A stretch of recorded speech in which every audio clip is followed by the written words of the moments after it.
Run, little Zerglings, run! As they push back, right into back David Kim's base. The Queen trying to move to where she can get to her drones. The Zerglings pushing in, trashing the place. The drones surrounding the Queen, but the Queen goes down. Taken down by all of those Zerglings. That's a lot of damage and a great economic hit for Billy as he manages to take down the Queen. And you can see all of those drones running away, trying to get out of the line of fire. A good economic raid. Not a lot of Zerglings committed to that fight, but lots of damage done.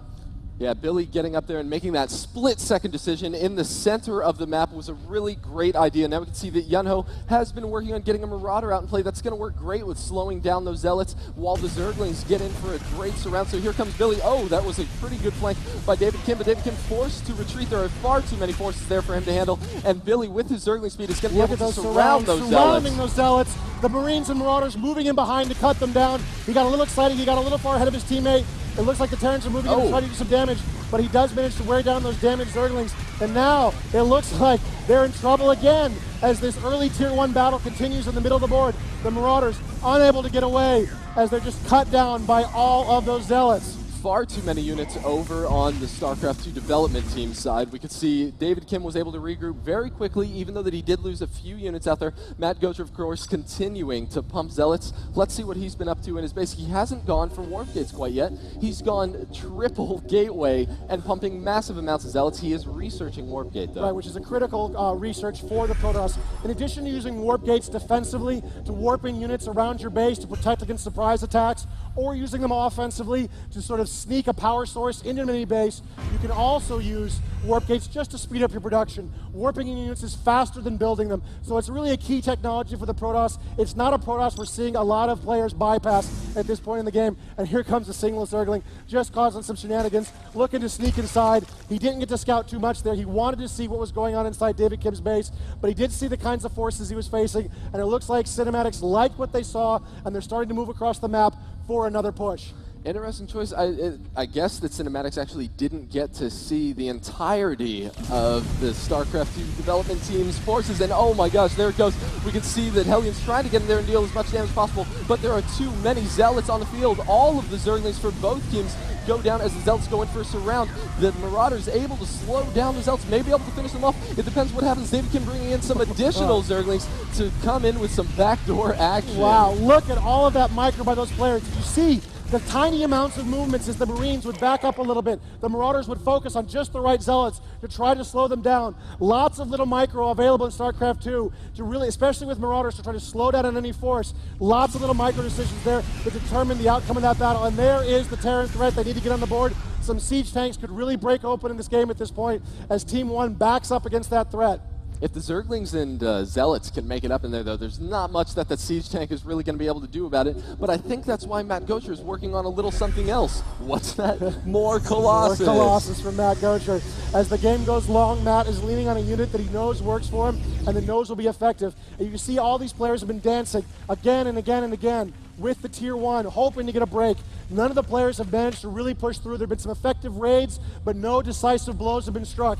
And as the game continues, all these players are now looking for a way out, for a way to finally bring the fight to the enemy and really crush them. And so they're teching up, trying to get the splash weapons onto the battlefield that will sweep away the Tier 1 and give them victory. Yeah, Hellion and Matt Gocher are really doing all of the teching in this match. We can see that they're the only ones that really went past Tier 1 by very much at all. He's all the way up to Colossus already.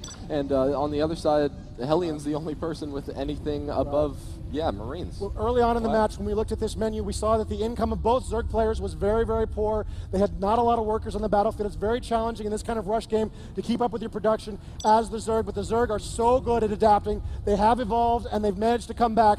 They've got enough workers on the battlefield, but still, over time, they've collected less resources than they might have liked to. And it looks like that Overlord is going to be, he managed to survive a little bit longer. The Colossus taken down very quickly by that Terran strike force. Still, the Zealots are just tearing into that force, ripping the place to pieces. Matt Gocher moving in with yet another Colossus, pushing this beleaguered Terran player back up his ramp to his choke point.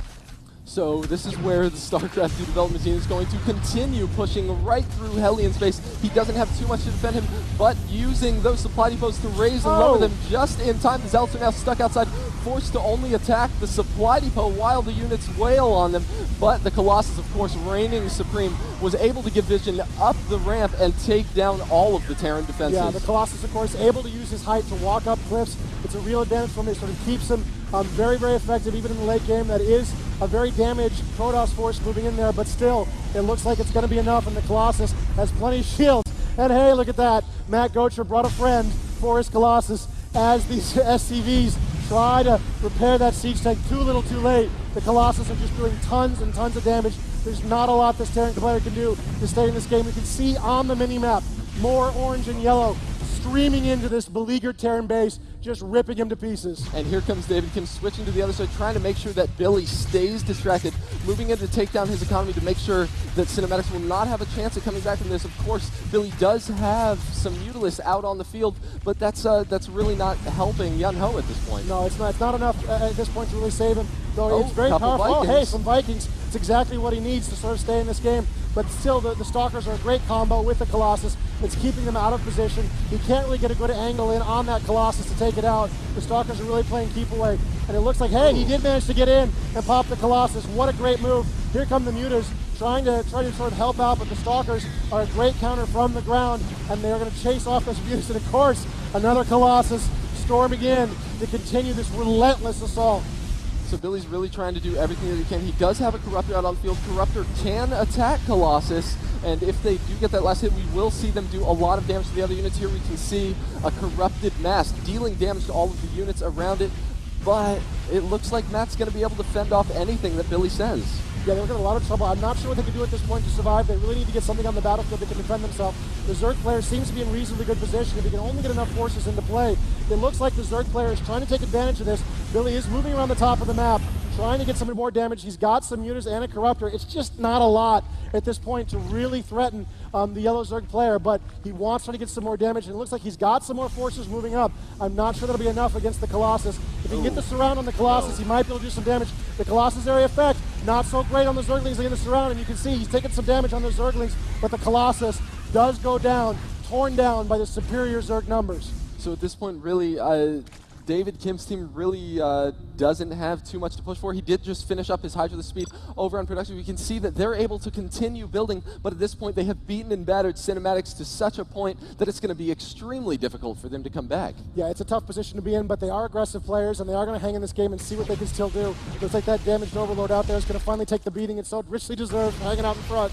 And here we go. We've got a lot of Mutalisks trying to keep the Zerg and Terran player in the game, but with the combination of Hydras and Stalkers, this is not looking real good. Zerglings rushing into play, trying to help out the Hydras, using their speed, using the creep bonus to play keep away, and that hatchery is going to quickly go down to this massed firepower from Team 1. Yeah, it's looking very, very grim for Cinematics at this point, although they did put up a great fight thus far. We can see that Billy is trying to rest as much as possible, taking down some of David Kim's Overlord. If he's able to finish that off, yes, that does put him into negative supplies, so we won't see any more units on the field, but it looks like they'll have enough to finish off Cinematics as it is. Yeah, they've really got plenty at this point. Cinematics has got nothing left for Oh, home, and there's not the even GG. that. Oh, what a shame. David Kim continues his reign of terror. What are you going to do?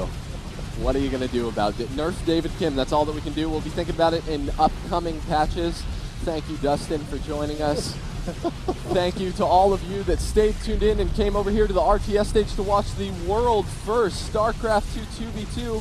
Thanks for watching BlizzCon, and we'll see you next time. Yep.